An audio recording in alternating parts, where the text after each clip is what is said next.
Hi everybody, my name is Manan Puri and I'm the co-founder of Strategy for GMAT. Today I have with me Mr. Imran Kanga, who's the Director of Recruitment and Admissions for the Rotman MBA program, the full-time MBA program. Today we'll be talking about the program itself and the admissions process and hear thoughts from Imran today. So Imran, thank you so much for joining us and taking out time to explain more about the program and the admissions process. Thank you for the opportunity, Manan. My Okay, pleasure to so be here.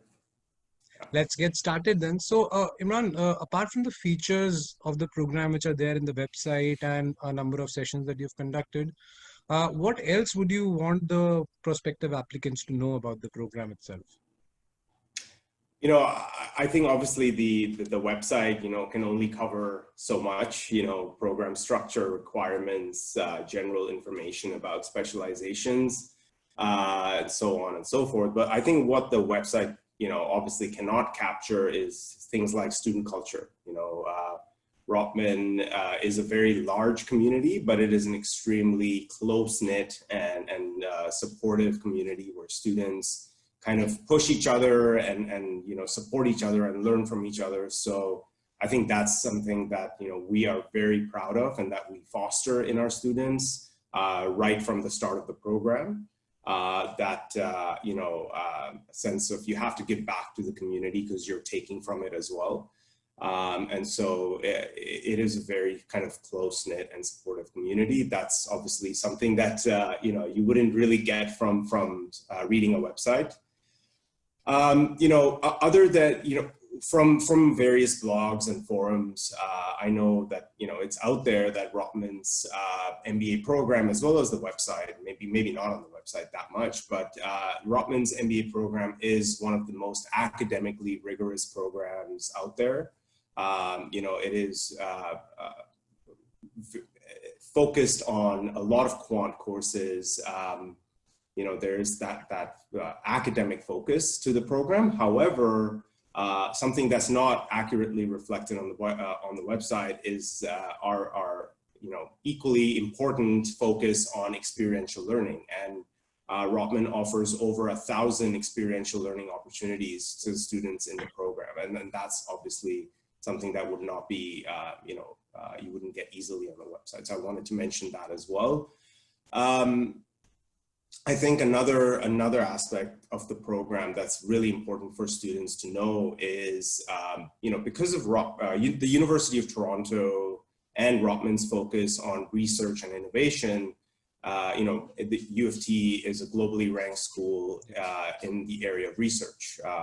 That's a well-known fact, but that has kind of spilled over into Rotman as well, and we've developed several very unique labs, on campus at the business school that offer a lot of unique opportunities for our students. So the self-development lab, for example, is a professional development and personality development lab that really takes that idea of professional development to another level, where they use technologies like artificial intelligence and facial recognition to help students improve their interpersonal communication and presentation skills. So that is a resource that is quite unique to Rotman and a resource that we highly encourage our students to take advantage of. The Creative Destruction Lab, that is obviously well represented on the website, but for students who are either entrepreneurs themselves or who are interested in learning more or getting involved in the startup ecosystem, which is growing rapidly in Canada, the Creative Destruction Lab is an amazing platform for that. The Business Design Lab, it is the only design lab at a business school anywhere in the world. Harvard, for example, their design lab is part of the architectural faculty. At Stanford, is part of the engineering faculty. So we've taken that concept of product design and added a business strategy and customer-centric, customer empathy to that model, and made it into a new way of thinking about product design, and that's sort of encompassed in our Business Design Lab. So another very unique opportunity for students. to take advantage of while they're here. Again, speaking more on the research front, I don't think that has come to the forefront as much on the website. But we have a lot of other areas like GATE, for example, which is a research institute started by Professor Sarah Kaplan called Gender and the Economy. BEAR, which is Behavioral Economics at Rotman, the Michael Lee Chin Institute for Corporate Social Responsibility. So these are other research avenues or research institutes that Rotman has founded and has supported. And so it is much more than just a platform to get an MBA and to get a job in Canada. It is really a place where students can expand their impact, become part of topical conversations, become part of a community that is working towards tackling the major issues of our time and making a positive change in our community and the economy. So it's much broader than just being an MBA program. Yeah, I mean, I love the focus on the overall all-round development, and it sounds like a whole buffet of offerings, and students can pick and choose whatever they want according to their appetite. Absolutely. Yeah. That's great. Although you did mention that it's just more than placements and working in Canada, specifically for the international applicants, can you touch a bit about the visa scenario in Canada in terms of working visa immediately after an MBA, and specifically with all the chatter going around in the US visa requirements also. So what are your thoughts on that? Well, I'm not going to talk about U.S. politics. I think we're all glued to CNN these days. Yes. But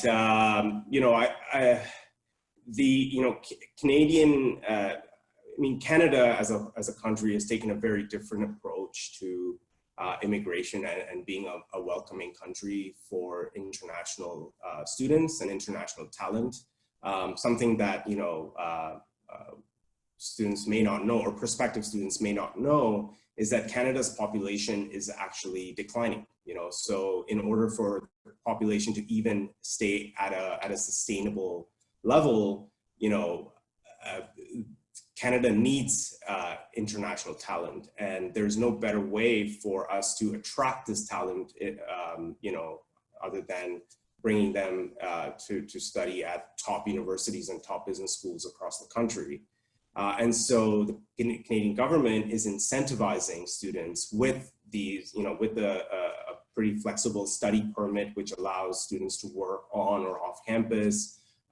Students with families and or spouses are allowed to come, and spouses get a work permit as well, with the students getting their study permit.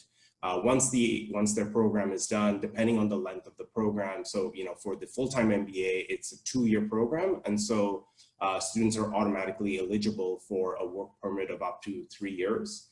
And the main difference here between, let's say, the US or even European countries like the UK, for example, is that the work permit is not tied to an employer. So the work permit is actually given to you by the government, similar to the study permit, so it's more of, you're just in Canada, but on a different legal status. And so that open work permit, which is given to you by the government, allows you to work anywhere in Canada with any company. So it's not tied to a specific employer. And why that's important, and that difference, I want to highlight, is because as an employer in Canada, the additional cost, the legal cost of sponsoring a permit is not there. So for employers in Canada, all they're looking for is the best talent, and the students at business schools, are they the best candidate for the jobs that are available? And so that's a major difference, and it makes it very easy for students to get that permit post graduation, and it kind of takes the pressure off, both the student and the employers. That's a big difference. Right. Thanks for that. A couple of questions in terms of MBA this year. A number of applicants are very apprehensive of applying for MBA programs or higher education this year due to recession. So, what would be your advice in to those candidates? And in general, what sectors do you see will see a spike in employment in the next couple of years in North America? Yeah, so I'm going to answer your second question first. The sectors that we're definitely seeing a huge growth in is definitely tech. So areas like fintech, healthcare, healthcare in general, I think has been growing over the past year, especially over the since March this year. Areas in supply chain operations within the healthcare industry is definitely growing. And I think industries across the board are investing very heavily in analytics, digital transformation. So those areas, jobs in those specific areas, regardless of industry, are definitely on the rise. And overall, again, Toronto currently is the fastest growing city in North America, both in terms of economy and population and the number of jobs available. So I think that's indicative of growth in most sectors, but I think definitely tech, healthcare are growing faster than others. Your other question was about students being apprehensive to join a program during this time. So, I think, Manan, to be honest, like there is a right time for anyone to do an MBA program, whether it's now or 2 years from now or a year from now. Like it makes sense for someone to take a step back in their career at a certain point. You're either hitting a plateau in your career where you're not seeing that much upward movement, or maybe you're working in a job or in an industry that you're not passionate about and that you don't see yourself in long term. So for those kinds of students, if you're in that mindset, then now is as good a time as any to do the MBA, COVID or not COVID, right? And so if you're in, let's say you're in a job or working in an industry that you don't see yourself in long term, why would you wait for a year or 2 years to make that switch? It's better to make that switch sooner rather than later. And it's been proven that the quickest and easiest way to make that switch is to take that step back and upskill yourself or reskill yourself and get back into the job market, in 2 years when the economy is picking back up again and is on an upswing, right? So I think now is as good a time as any if it makes sense for that individual in their career path. Right, thank you.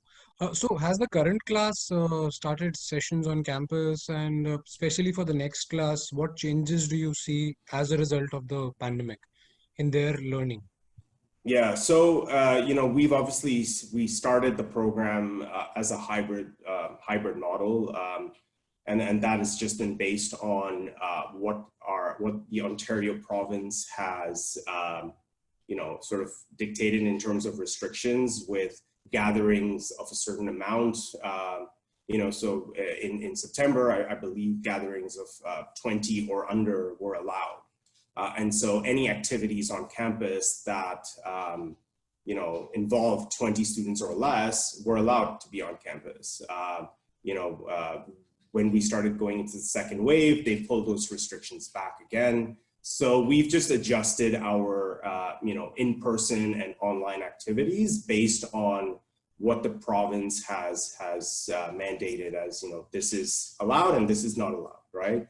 But going forward into 2021, we're definitely, at least we're trending in a direction that where we see a lot more in-class participation and a lot less online. Yeah, I think it's been tough for all business schools and trying to blend hybrid learning and hopefully. Yeah. No, our class size is about, 60, 65, or maybe 70 students in a section, especially in the first year. And, we have maybe 2 auditoriums on campus that could accommodate, because of social distancing, you can't have a classroom of 70 students in a room. So, now you're looking at a room of which would fit normally 500 students, and you have to fit 70 students. And obviously, with that limited space, and all of the different programs and faculties fighting for that same space, it does get challenging. So, like I said, if it's small gatherings, study groups, small club activities, case competitions, for example, like a lot of those activities are still being done online, but are still being done in person, I mean. But the rest of the activities that involve such like the larger class would be online. Okay, cool. So switching gears to the admissions process per se. So now, what do you look for in a candidate as you shortlist him or her for the interview stage? So, our admissions, not process, but our application is really divided into 4 parts, right? The first is what we call intellectual horsepower or academic ability. The second is experience and impact. So obviously work experience is, is mandatory and is part of the application. The third is communication and presence. And the last one is spike factor. And we assess all of these, all of these different components of the application independently and sort of, each of them are weighted equally. So there's not more weight given to one over the other. We look at all of them as being equally important. So a candidate that, is checking most of those boxes, strong academically, has great work experience, through the video assessment that we have, has at least shown some, level of communication and interpersonal communication skills, and has a great story in their spike factor essay, we would definitely shortlist them for an interview. Okay. Yeah. Yeah. And again, just going deeper into this, so within the application and interview assessment, what would be sort of a high level relative importance to each of these elements, like a GMAT GRE score, the essay, the resume, the interview performance? I know you can't reveal the exact equation, but relative importance overall? Honestly, I would say they're actually close to being equal. Each of them are equally important, at least in the, from an admissions perspective. And it really depends on who you ask, right? If you ask a faculty member who's teaching the class, they would say, no, the GPA and GMAT is the most important. If I ask the same question to the career center, they would say communication and work experience is the most important. So it really depends on who you ask. But from an admissions perspective, we have a holistic assessment process, and that essentially means that we take every single element of the application into account, and we consider that each of them very carefully. Okay. Final question on this one. So if somebody is shortlisted for interview, does this mean that the interview performance remains the only deciding factor afterwards, or you would then club the entire performance and the scores and then come up with a decision? I think if a candidate has been shortlisted for an interview, like I said, they've shown, they've demonstrated that they've met all of the other requirements. So yeah, more often than not, it's really, it's reaffirmation for the admissions team that, this student can really walk the walk, and, it reaffirms for us that this student is, or this applicant is a strong fit for our program. So yes, on the flip side, it can be the make or break part of the entire application process. So yeah, so if the candidate is already shortlisted for an interview and they're invited to an interview, it means that we like what we see so far. Okay, great. And specifically this year, the candidates are being communicated decisions sometimes in a short period of time, a couple of weeks. Sometimes it's taking longer for the interviews happening on the same day. So is there a broad rationale behind this approach specific to this year, or it just happens every year? No, actually, I think this year has been a bit of an anomaly with our round one. Not only were our applications up, but we saw a lot of very strong, highly qualified applications in the first round. So clearly, applicants out there are listening to us when we say, please apply early, as early as possible. And so I think they've taken that feedback well. We did see a very strong round one. And so, when you have amazing talent applying to the program, it doesn't really make sense to wait and to drag on that decision-making process. So we wanted to make those offers early. And it's, like I said, it's been an anomaly this year. Usually it wouldn't happen so quickly. Okay. Okay. So in terms of, you talked about in terms the whole, the certain set of profiles which make the cut.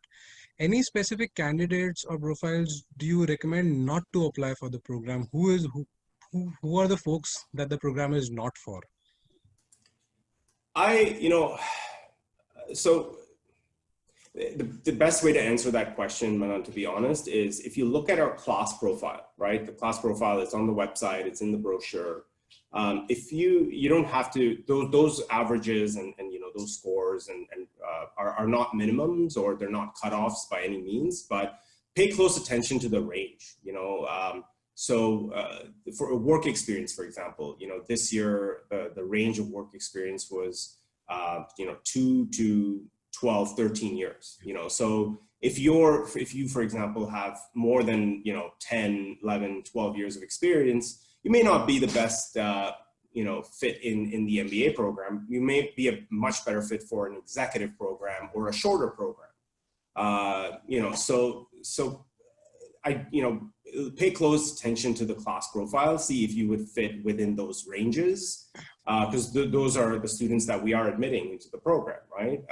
Now, if you're not in those ranges, I would still encourage you to engage with us, because we may have suggestions on, whether you would or you would not be a good fit in the program. And we're quite honest with candidates. We do offer pre-application appointments, because to anyone who's interested, who would send us their resume. So, and the reason we do that is because we don't want you to apply if we don't think that you have the potential to succeed. It doesn't make sense for us to collect applications. Yes. And so we want you to put forward your best application possible. And so we do that, a lot of that legwork up front, where we would give you feedback on, how to improve your application. If your GMAT score is, lower than what we normally expect, we will give you that feedback up front. And so that you can improve your application even before you click the submit button. Great. I think that really helps. I think the engagement also year on year has been very good from the admissions team. So thank you. Yeah. So finally, and any final thoughts for the candidates who are looking to embark upon their MBA journey this year, and especially for Rotman?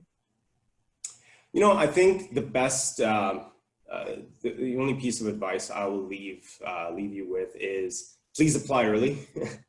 And no, but more than that, I think in order to apply early, I think it's important to start your research early. And we encourage students to really take advantage of the opportunities that the admissions team offers. So engage with us early, send us your resume, start that conversation early. We are more than happy to connect prospective students to students in the program, to alumni. It's really important to take a look at, where our alumni are working, because if you have career goals that are aligned with that, then, it would make sense and you would be a good fit in our program. Pay close attention to things like class size and teaching pedagogy and where we're located. And, all of those factors should play an important role in your decision making. So, start the research process early and get in touch with us early. That's all I can say as sort of last parting words. Right. Thank you, Imran. So that was really helpful, and I'm sure the candidates would also find it useful. Thank you again for taking out time, and wish you the best of the admission seasons in round 2 and 3. Thank you, Manan. And for those of you listening, I hope to hear from you. Please stay in touch with us, and good luck with your research and the application. And I hope you have a wonderful MBA experience. Thank you. Thank you, Manan.